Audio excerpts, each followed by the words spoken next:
So welcome everyone. Thank you so much for joining us. My name is Kitty Douglas, and I'm delighted to host today's discussion with Lauren Groh-Wargo.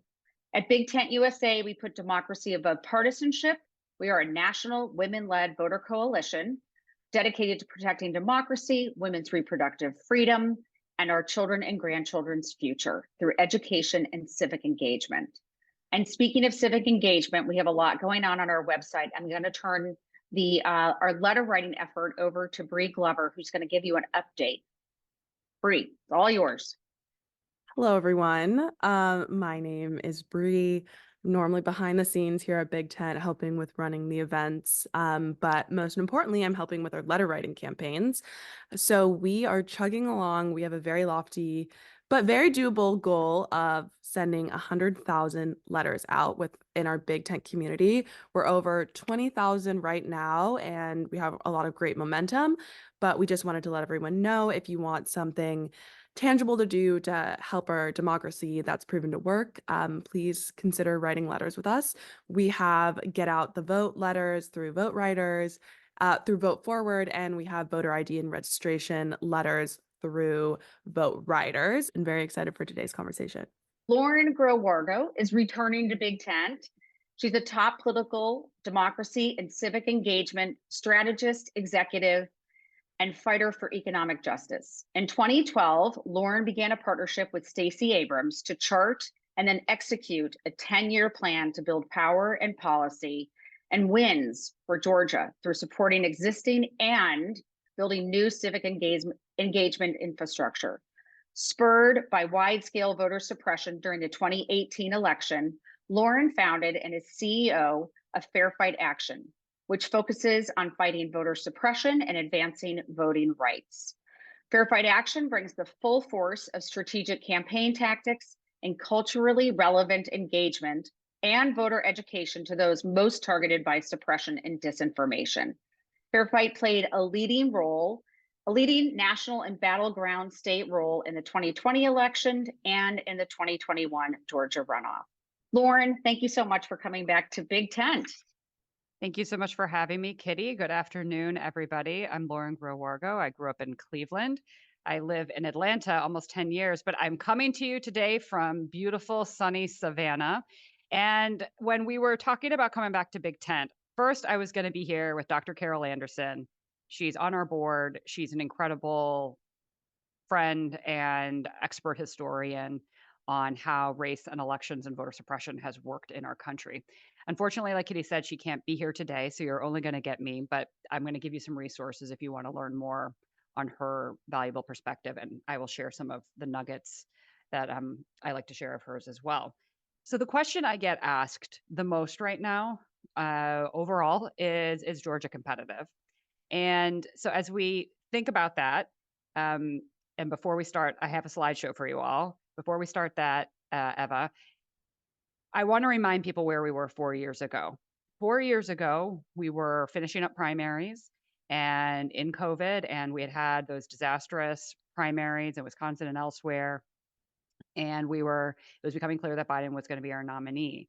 And so part of the inside scoop on what happened there is 4 years ago, the presidential campaigns and then eventually the Biden campaign were not planning to fully target Georgia.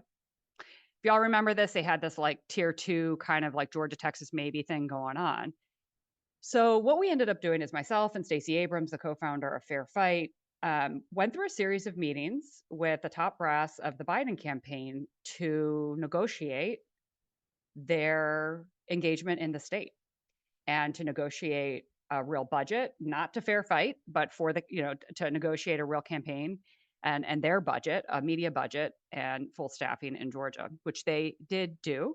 And it was in part because they really wanted, all the support and all the surrogacy work. So that happened 4 years ago.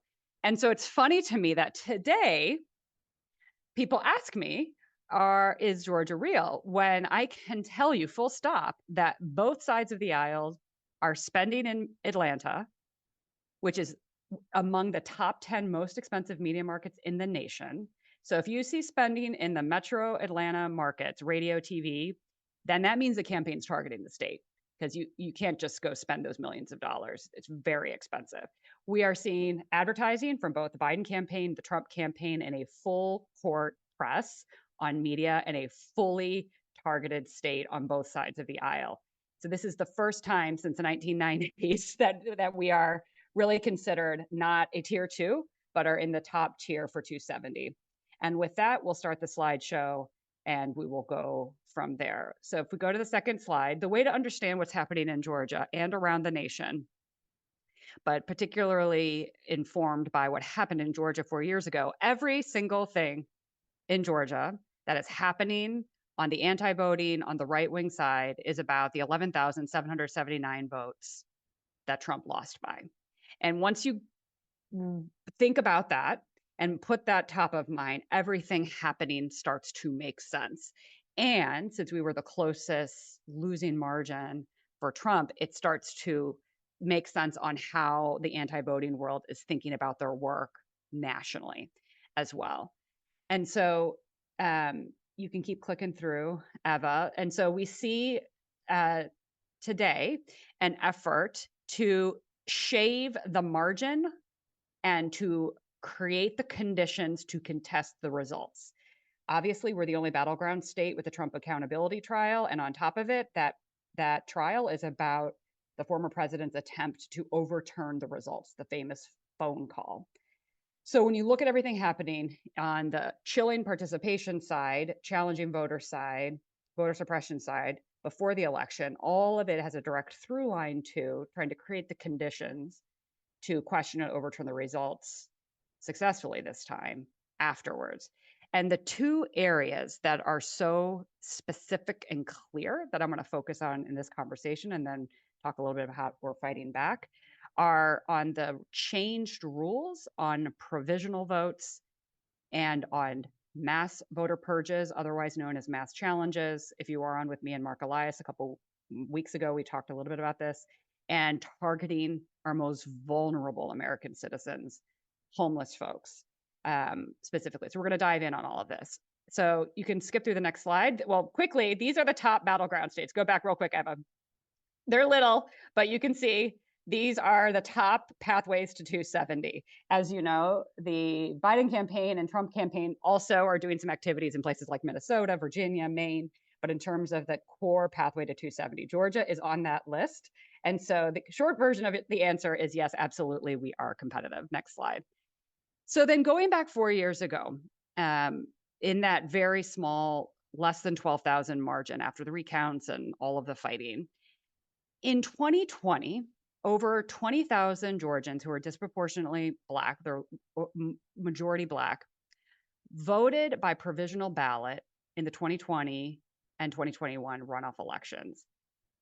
Biden, in the general in 2020, took 64% of those provisional ballots and won by 11,000 votes. Another way to say this is that folks who showed up on election day to a precinct that they weren't assigned to, right? During early vote in person, you can vote anywhere in your county. On election day, you have to vote in your assigned precinct. And it was something like 12,000 voters voted on election day, not in their assigned precincts. They were given a provisional ballot. They voted that provisional ballot, and those provisional ballots were counted for the statewide races, not for anything districted, right? They might have accidentally voted out of their district, but their votes for president and Senate were counted. They're called out of precinct provisional ballots. They were 65% Democratic, mostly Black voters, and constituted over half of Biden's margins. Similarly, in the 2021 runoffs, bigger margin, but there were substantive numbers, if you're looking at a marginal race, on how many provisionals were cast and then counted. All right, so that was one of the most clear attacks when Kemp in 2021 championed his infamous voter suppression bill, SB 202. It got rid of counting provisionals voted out of precinct. It bans out of precinct voting tells you got to go find your precinct. We're not going to count that provisional ballot. And so it fundamentally shifted and was a direct shot at that 11,000 and change margin because it was so impactful to the final numbers. Then on the right side here, it's pretty little, but the point is less the detail and more the overall point, which is that currently in Fulton County, our largest county in the state, there's over 7,000 voters registered to homeless shelters. Lauren, why does this matter? Well, this year in 2024, the MAGA folks and Kemp put forward and signed a bill that says homeless voters and doesn't define it, uses the term homeless voters, but does not define what that means, and says that homeless voters have to be registered at the county registrar office. They have to get their election mail there. It's this confusing part of the statute that makes no sense and is undefined. So we started to look to see what kind of impact that was. Because obviously homeless folks are registered at the place they last lived. Maybe they're registered at a temporary shelter, et cetera, et cetera. Right now, there's this confusing new language that they need to be registered at their county registrar. Well, I don't need to tell y'all, the downtown registration office is not convenient to get to for most people. So what does that even mean? They're not used to receiving mail. It's a very confusing new provision. And when you put it together with the out of precinct voting, in terms of what precinct you're assigned to, it appears to be an attempt to disenfranchise homeless folks. Because if they're not voting in their assigned precinct, they're supposed to be registered downtown, but that's not where they vote because they live somewhere else, or maybe they are registered somewhere else. It's just very confusing. And I know you guys are going to have questions, and I'm going to say, yes, you are right. It's confusing.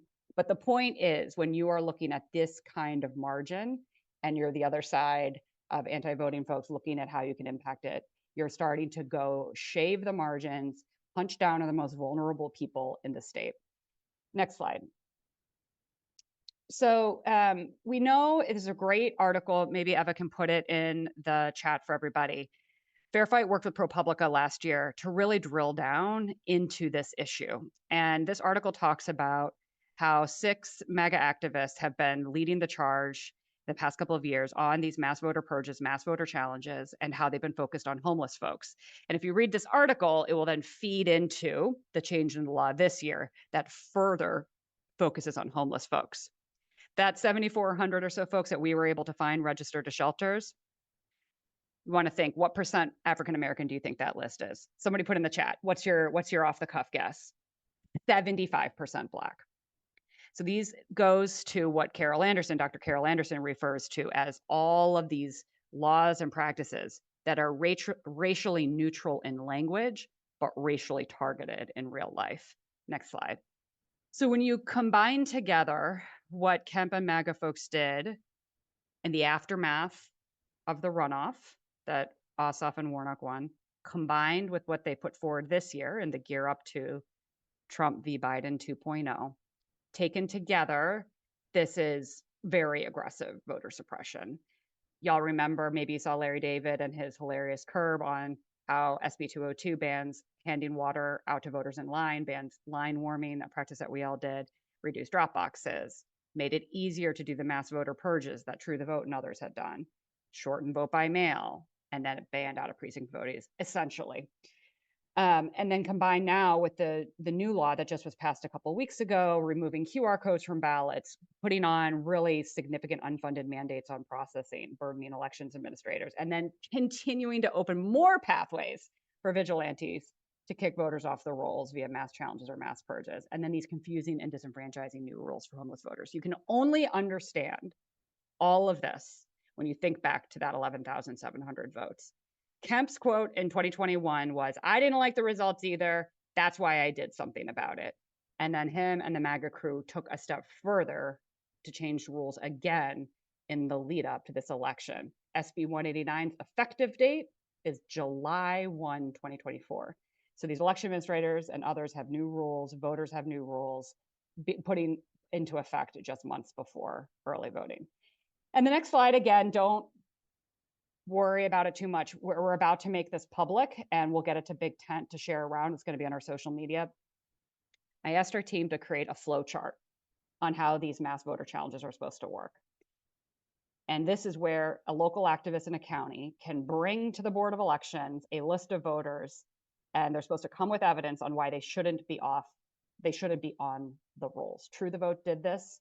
Some of you may remember they challenged 380,000 voters after Biden won and before the 2021 runoff in that short period. And since then, that has, fair fight. We actually sued True the Vote. We still have them in court with Mark Elias and our local crew.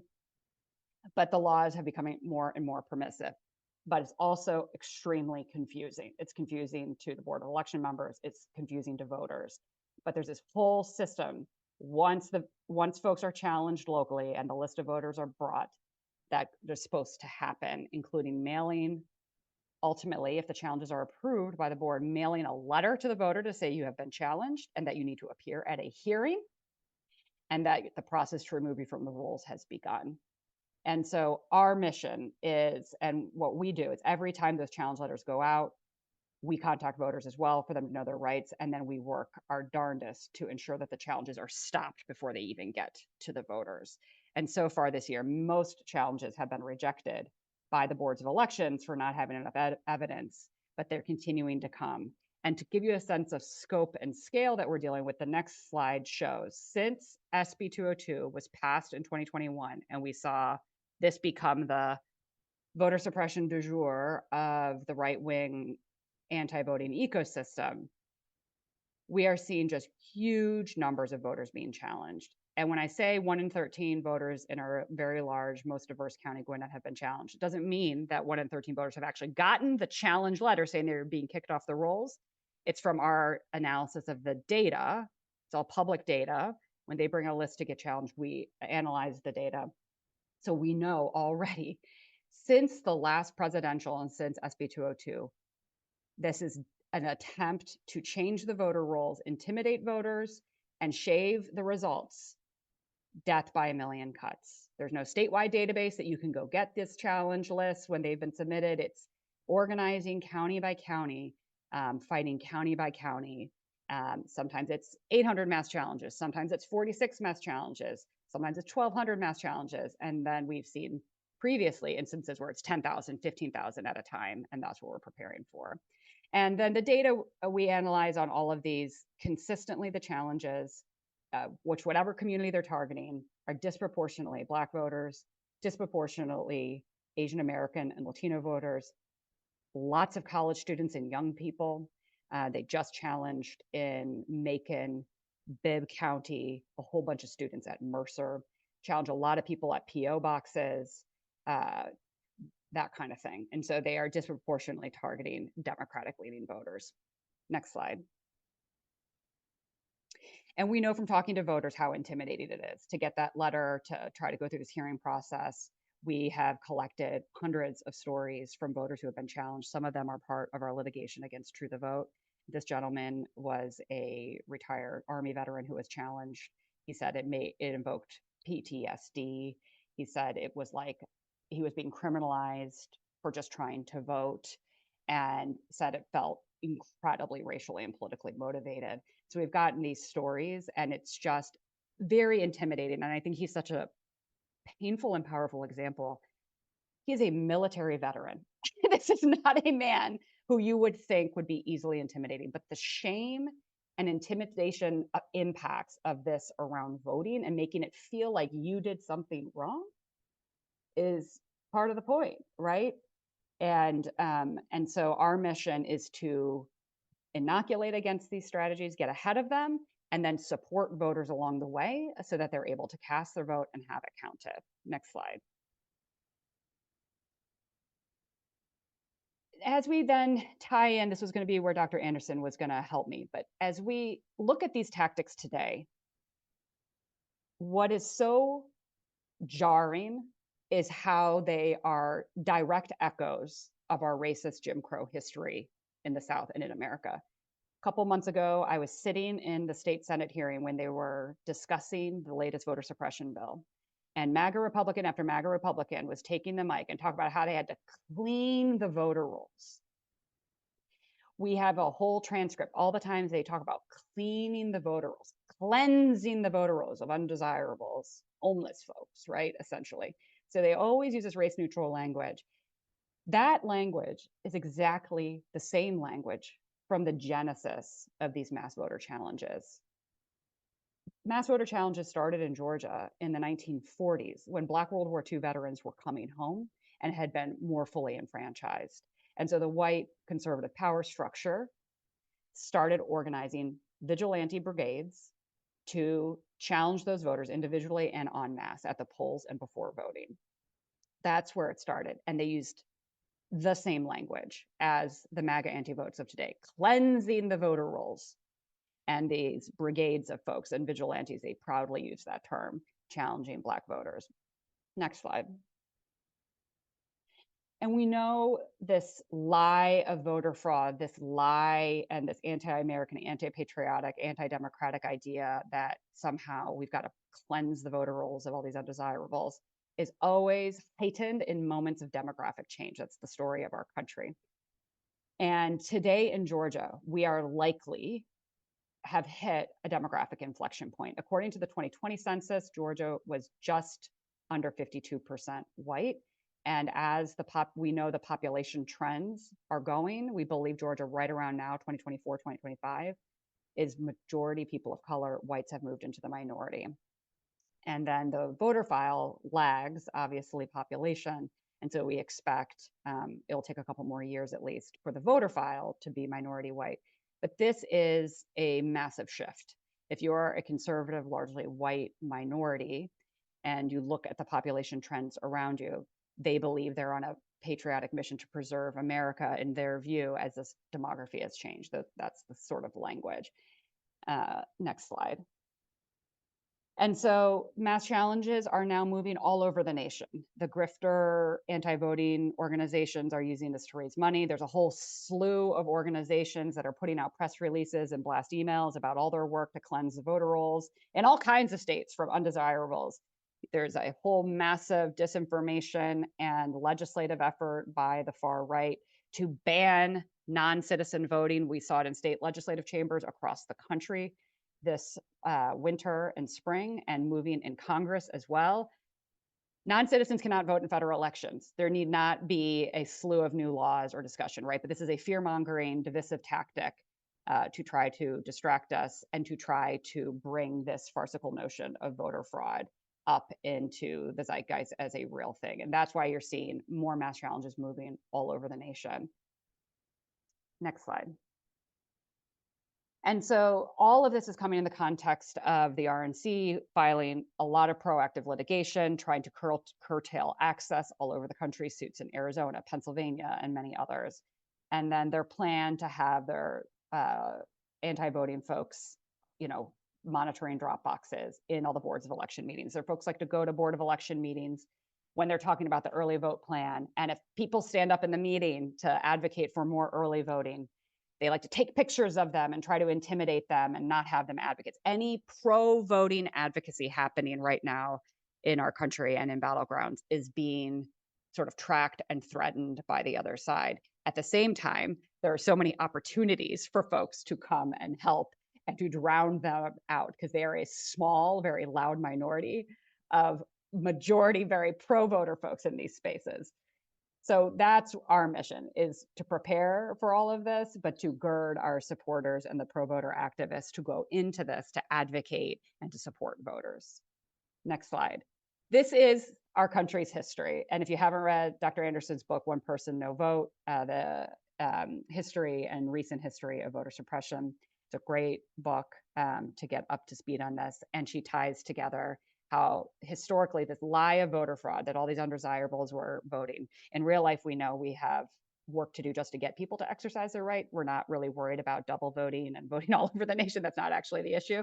The lie of voter fraud combined with the demographic threats has led to this sort of race neutral, racially targeted policy attacks. And Dr. Anderson calls it policy violence. And that's what we're seeing really at a new height in our country, drawing from the tactics of yore, but using new data and tools to do it. So that is all very negative, but I would go to the next slide and pivoting to the positive. So They wouldn't be doing all of this if they didn't think Georgia was competitive. Okay. Yes, we are competitive. So that's just brass tacks on politics. We're competitive now. We're competitive in the future. There's Senate races, down ballot races, lots going on in the state. And we know that as our state becomes more and more diverse, or as our country becomes more and more diverse, that we're going to see more and more of these suppression tactics and abuses of power, that we need to understand the history and the context on how we fight back and empower voters.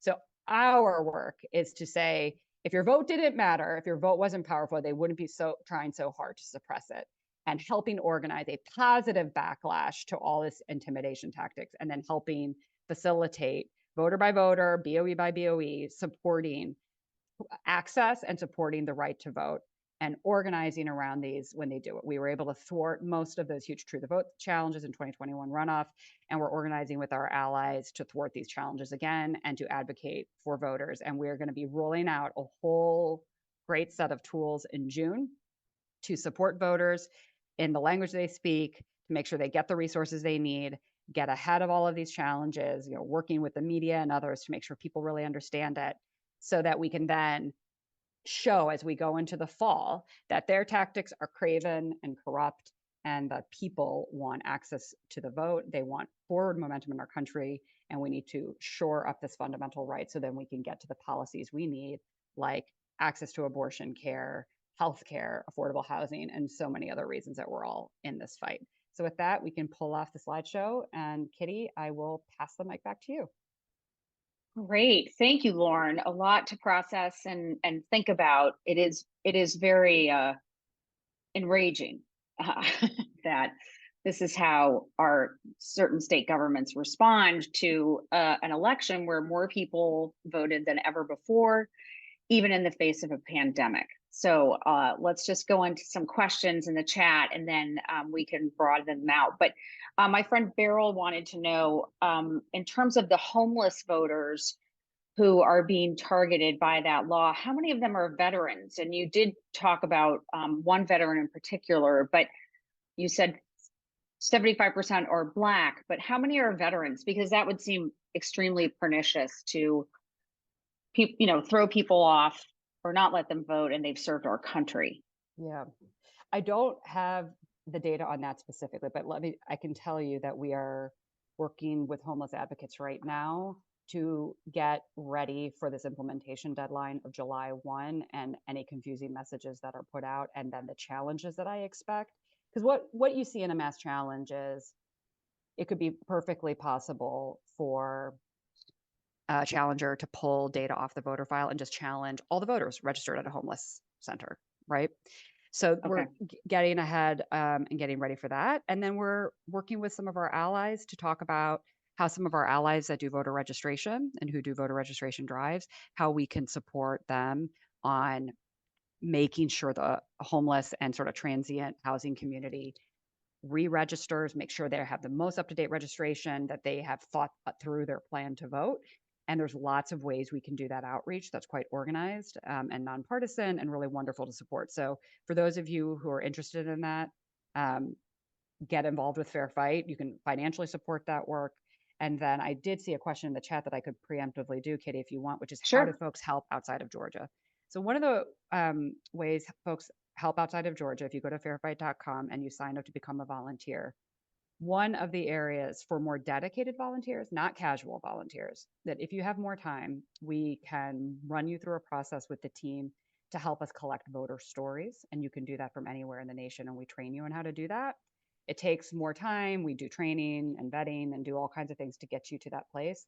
But we've had a set of national volunteers who have collected the stories of voters who've been challenged or had other issues. We have a very organized way that happens. And those stories are crucial and powerful. We move them to the media. They sometimes have become part of litigation, but to give a face to this issue is so important. So if you're interested in that, you can send eva@fairfightaction.com an email if you're specifically interested in giving it significant time. And then you can always sign up to volunteer at our website. But Eva, if you could put your email in. So talking to voters and getting their story, we have a lot of different kinds of people I have a lot of retired lawyers who love doing that for us around the country. You absolutely do not need to be a lawyer. But if you have time, that's one of the great ways. And then if you're a more casual volunteer, we do all kinds of rapid response drive and others, and we'll be working to make sure we're recruiting poll workers all over the nation later this summer. And there'll be all kinds of ways, no matter where you live, you can be involved in those fights to support the functioning of our democracy locally. Oh, that's great. We really appreciate it because we have a very our audience wants to activate for sure. So I was going to get into some ballot curing, but I'm going to wait on that. And can you talk to us about the money behind True the Vote? Is it the same as the money? If I remember correctly, it was the Heritage Action Fund that wrote and paid for SB 202 and other laws. Is this the same group that's sort of funding True the Vote? Because all of this has to cost a lot of money, both the challenge and what you guys are doing to counter it, and for all these election boards, I'm assuming. Yeah, I mean, so a couple of different things on the money. The other thing that I didn't put up on SB 202, it banned private philanthropic dollars supporting election administration. Many of you will remember that in 2020, I mean, it was an election administration crisis. There was a big push to get federal dollars to help pay for elections and more vote by mail. And that did not pass Congress. And ultimately, there was a massive philanthropic effort to just help fund the running of our elections. And there was many millions of dollars in Georgia, but in most states. And the response to that was to ban that. So in 2021, Georgia and many other states run by voter suppressors said, no, we don't want to do that. But they continue to pass unfunded mandates on them. SB 202 is full of them, SB 189. There are some new processing guidelines that are incredibly onerous in Georgia and are all based in conspiracy theories and unnecessary, for example. So they are really putting an untenable situation for most of these counties. And so the counties are really trying to figure out how to do it. So that's one part of the money that's very concerning. Another part of the money, to your point, Kitty, is it's like the grifter voter suppression industrial complex through all of the right-wing funding networks. You can think of like the Leonard Leos, who have been part of funding the Federalist Society and the Supreme Court takeover. They have ties in, and their funding networks have ties in to the voter suppressive architecture. You can think about obviously, and the connection there to Heritage. Heritage was very active again in our Georgia legislative session.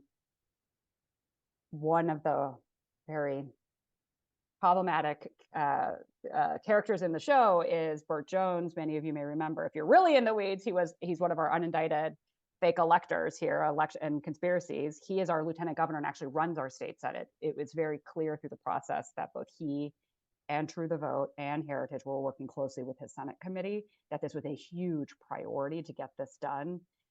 Overall, this is the same Lieutenant Governor MAGA person who set up this committee to investigate Fani Willis. It's an unprecedented committee with subpoena power. If anybody caught Rachel Maddow this week, she did a great overview of the right-wing efforts locally in Georgia and all the way federally to go after her. And all of those efforts are also tied in. And when you look at the legal and funding and organizational community. So as Hillary Clinton once said, yes, it is a vast right-wing conspiracy. That is real. And the money to push back is significant, right? So I'll give you a couple examples on some of how we deal with this. So in the 380,000 True the Vote challenge, that was across, I can't remember how many counties, 24 counties, 10,000 here, 5,000 here, 20,000 here. So it's a mass mobilization of us and all of our allies to get people into those boards of elections to advocate for voters. And then the counties that did mail challenge letters to voters, then we're mailing challenge letters. We're mailing pro-voter letters so that people, so it's a mail program, right? Like, what does it cost to do this? Well, it's a mail program. It's an organizing program. It's a digital program. We've done radio ads. When they start really targeting certain communities, certain ethnic communities and others, we will do broader advertising and say, here's a hotline you can call for help. We have done things in language. Our second most spoken language is Spanish. Our third most spoken language in Georgia is Korean. And then we have a really diverse, it goes from there. So all of our resources are multilingual. And then we partner with a set of organizations to do this work in a culturally competent way. So it is significant. It's hundreds and hundreds of thousands of dollars to run just the pushback on mass voter challenges. And the reality is that it's so crucial to do so, right? Because what we know is we want to stop them from being processed to the extent possible, to the extent that can be influenced. And then we want to mitigate it once they go out. Because what are they trying to do? It's not a hard thought experiment to think about what this is actually about. What this is actually about is they want to be able to say post-election, if it's another close margin, or even if it's not a close margin, because they don't care, but if it's a close margin, they want to be able to say tens of thousands of challenged fraudulent voters. We tried to challenge them, but you blocked them, or we challenged them, but they voted, right? They want to be able to raise a set of arguments post-election in a way that will work better than it did last time for them, right? That's what this is about. And it goes back to this fundamental lie of voter fraud and a demographic threat. So that's what this is about, which is also why this tactic of mass voter purges, mass voter challenges, you're seeing it around the country, right? Because it really feeds into this idea. They can take their crappy database and take it to the BOE, and just the lodging of it gives them a fact. We lodged a challenge of X amount of votes. It doesn't matter how crappy that data is, how bad that spreadsheet is, how inaccurate or whatever. It just gives them a talking point. This is as much about communications as anything else. But let's flip aside. You send out challenge letters to voters. That doesn't just impact that voter. If I were to get a challenge letter, I'd talk to my family about it. I would talk to my colleagues about it. You're spreading this poison of voter suppression into communities when you do that. People go and talk about it at their churches. Like, what is this challenge voting, right? And creating this bar. And so many folks are already like, I don't even know if I'm going to bother voting. And then they get the letter, they're like, well, forget that, right? And so there's so many different elements to this on why I believe this is a strategy they are significantly ramping up this year, because I think it serves a set of purposes on the chilling effect, on the confusion, on the jamming up of elections offices, which is one of their stated on the record goals. There's a great Guardian article about it, about Eagle AI, that their part of their thing is to give just a bunch of work to these boards of elections, and then in the post-election. And as Mary said, Fair Fight, there are three things about voting: getting registered and staying registered. It goes after that. Accessing the ballot, right? And that's where all the drop box and vote by mail changes. And then having your vote counted. And so this gets two of the three pretty directly. Right. Okay. Hair on fire. David asks, are these being challenged in court? You mentioned that you and Mark Elias have a suit. We talked about it a little bit when you guys came last time, but tell us about that court case against True the Vote. So part of how we view litigation is it's a tool like any others. The courts are not friendly to voting rights cases. After Brnovich, and going back further, obviously Shelby, we've seen a lot of really bad decisions on the right to vote. And so we have chosen to appeal our case in the 11th Circuit. It was in trial last year. My lawyer's actually in the room. I just looked over at her. I was like, all the years merged together, Kitty. Sure do, Lauren. The judge found, it's a really powerful opinion. He did not grant our relief, though, but he said that he found the actions intimidating. He found it all credible, but essentially, because of Brnovich, he didn't issue any relief, right? Brnovich is the last Supreme Court decision that has really severely hampered our right to see relief in the courts. And remind us what Brnovich said. I know I should know this, but I don't. Allegra, can you remind us all what Brnovich said? Allegra, help out. I'm going to give you the best legal. Amen. So Brnovich really redid the standards of proof under the Voting Rights Act. So pre-Brnovich, we had various standards that we've been using for years in these cases, and that, it wasn't that every case met them, but that they were quite reachable. And there were many, many cases that met them. Brnovich raised the standard significantly and really changed the entire calculus for everyone on these cases. And of course, that happened while we had a case pending, and has just really tied the hands of these district court judges since the Brnovich opinion. So, Dobbs got all of the attention, of course, but Brnovich has been really devastating in the voting rights world. What you have seen from many, many of the courts is them saying, if this case had come before me before Brnovich, right? I'm so troubled by these facts. These judges have been very explicit by how troubled they are. Here, in the case that Lauren just talked about, Judge Jones called the mass challenges reckless and said that they were intimidating, but that basically Brnovich tied his hands. And we've seen that from courts throughout the 11th Circuit and other places throughout the country.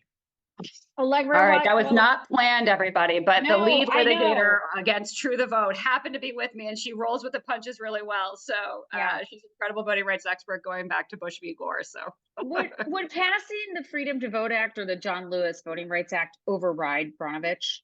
100%. Well, and Okay. Alexa's like going like this.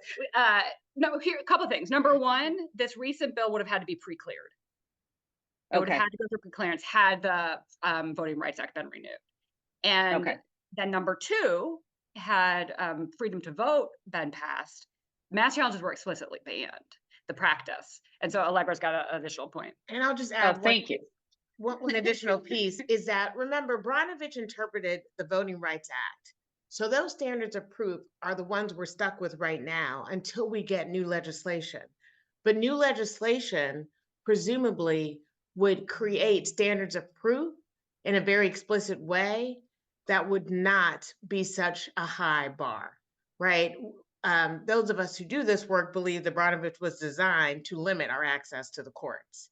And so legislation would be designed to open that access back up. I mean, Allegra, your timing is impeccable. I just want to say, amen. You know, we're called Fair Fight for a reason. We're always fighting. And today we're down here fighting in Savannah. I want my constitutional lawyer to just hop into my room whenever I have a question. Love it. I definitely want to get back to some questions in the chat. Diane Robertson has given us some information about North Carolina. She's doing a lot of this in North Carolina. Will you be working in other states, Lauren, besides Fair Fight? What's your game plan in 2024? Yeah, thank you for the question. So we are almost ready to go big. We'll make sure the you're a little quieter now, Lauren. You've got to. Okay, hold on. Yeah. Okay. Better. Yeah. We are very shortly going to be going turbo blast on a national 50-state effort with a couple partners to help get people into roles to help shore up our democracy. So we will be letting BigTent know probably in advance when that is coming so that you all can participate. We are doing a couple strategic partnerships. And the number one most important thing for all of us to know is that we got to get in the game. It's not a big secret that there's not a lot of enthusiasm this year, that people are hemming and hawing over their choices. This community knows this is a critically important election. So we're going to ask our friends and allies to really start organizing to get people to take action in their own states, as well as in all the top targeted races and issues around the country. So we're going to make it really easy for folks to do that. And then 4 years ago, we ran a ton of program in all the battleground states. Our role this year is a support role. In Georgia, we're running a ton of program. So around the nation, we're support, technical assistance, coalition builder, and then helping put people into the pipeline. So that is our mission this year. And then tying together all of these cases like Kitty and Allegra just did on why everything that's happening this year needs to explicitly and clearly be connected to the absolute critical need to get federal voting standards and a new Voting Rights Act. And so you all have a lot of power on that. So you should feel free to tweet after this. Just heard from Fair Fight Action, and what's happening in Georgia and around the nation would not be able to happen had Congress done its job. We got to win these elections so Congress can do its job, so that we can do two things in the first 100 days of a 2.0 Biden administration, which is protect abortion access and healthcare access in this country. And the 1A and 1B is then get a new Voting Rights Act passed and some federal voting standards. Those are mission critical. Yes, 100%. Okay, so before we have to wrap up really quickly, because I'm so glad you're going to be everywhere. That's very heartening to hear. And I want to make sure people will take a look at what you're doing and support you. So the link is in the chat. We'll put it in again before we wrap up. But I do want to just get a sense of what is going on the ground in Georgia, particularly around abortion. Before the call, you and I were talking about how your 6-week ban of heartbeat bill, which one of the guys who's come out is going to vote for Biden was the author of Lieutenant Governor Duncan, who I was like, now I gotta like you, but You don't have to appreciate like what him. okay, but yes. I appreciate what he's saying. He's I awful. really do. But he was one of the authors of the heartbeat bill. So how are women in particular feeling around Georgia? What's your sense of how abortion is going to play in 2024? Yeah, I think it's a really big question. Those of you who are working on some of these abortion ballot initiatives around the country, we don't have those here in Georgia or in any of the traditional southern states so we don't have that kind of direct democracy. Which means I think we know it's a very important issue. We know that the impacts are massive in Georgia in terms of not just OBGYNs, but anesthesiologists and others not coming here to practice medicine. And so it's not just impacting women, but it's impacting everybody in the healthcare system because our residency programs are just, we're not seeing the interest in Georgia and other states with these draconian bans. It's a big, big problem. And then we have the sort of double whammy of a heartbeat ban, a heartless ban, combined with the lack of expansion of Medicaid, which means we've had a lot of South Georgia rural hospital closures and also Metro Atlanta hospital closures. In fact, it hit really home for me personally in 2022. The closest level 1 trauma center to my house shuttered in 2022, in large part because of the sky-high uncompensated care costs, and likely could have been mitigated or prevented had the governor expanded Medicaid. So now our state of 11 million only has 1 level 1 trauma center. So if you get into a bad burn or are shot, it is despicable, it's unacceptable. And you combine all of that with the heartbeat ban, it's a real healthcare crisis. We've had more than a dozen hospitals close. It's not good. And so healthcare, I do expect to be a big issue. I think the question is going to be what, in a couple of months or so many top of mind issues for folks, what ends up being the most salient, I think is going to be the big question. But we certainly know this is the conversation with women who are thinking about starting a family, people who have women in their life, and how this is going to impact. So I think it's a really big deal. And I think Kemp has not paid any kind of political price for it, even though this has been his baby, pun intended. Yeah, we have Caroline Aiken has joined us from Georgia. She said, women feel dread here in Georgia. The profile appointed by Kemp Supreme Court Justice just won election, and he threw 600,000 people off of Medicaid. Yeah, it is not great. And the governor here has really benefited from the largesse of the federal government and the stimulus packages going back years. So he's had the benefit of a really strong Biden economy, 2 great senators in Warnock and Ossoff, while he has been able to pass all of his right-wing pieces, but he gets a moderate pass because he stood up to Trump. So it's a very tough situation here overall, but that's also why I don't sleep on Georgia in terms of the fall. I think this is going to be a close race. And then we have a lot of really important things down ballot with state legislative races in particular. Okay, well, we'll keep coming. We'll get you to come back, Lauren. Last question before we have to drop. I'm interested just to hear how you're going to be countering disinformation, which we know in Georgia really targeted Black voters in 2020 and in 2020 in the runoff as well. Rural voters, low information voters, like what's Fair Fight seeing and what are you doing about that? Yeah, this is really important conversation. So in the 2021 runoff, Fair Fight Action's anti-disinformation program, we know pulled about 80,000 Black Georgians out of disinformation networks. We had a really robust project. That project has now spun out into its own effort called Onyx Impact. And it's working with the Disinfo Federation and all of those groups that many of you are familiar with to be the first project mapping Black voter disinformation nationally. And so we continue to work with that organization. On our own direct program front is one of the most important ways to disrupt these networks and get good messaging out is to have trusted influencers talking to folks, not politicians, not even Fair Fight, though Fair Fight, we get to a certain tier of folks. But we have an engagement with a set of Georgia influencers with big networks to help disrupt and pull people out of those networks, and then some strategic partnerships, because this is going to be like wildfire in terms of the bad actors domestically and foreign interference that we're already seeing in some of these negative disinformation narratives that are both nationwide and then specific to Black voters and specific to Georgia voters. So yes, this is top of mind and directly connected to all these conspiracy theories on voting, and then the kind of activities we see day to day in from the MAGA folks, and how they sort of put into the internet the poison around the pro-voter side of it as well. Yeah. We've got a lot to do. We've got a lot to do, but it sounds like, Can yeah. I say one thing Oh, that Gilda is please, asking yes. about? Like, is Yeah. it too late? No, it's not too late. This is not new. One of the things I want to remind everybody with the history is, because this is not new, this is just like a different year, a different flavor. This is what we're all collectively used to dealing with. It doesn't mean it's easy and doesn't mean it's wrong.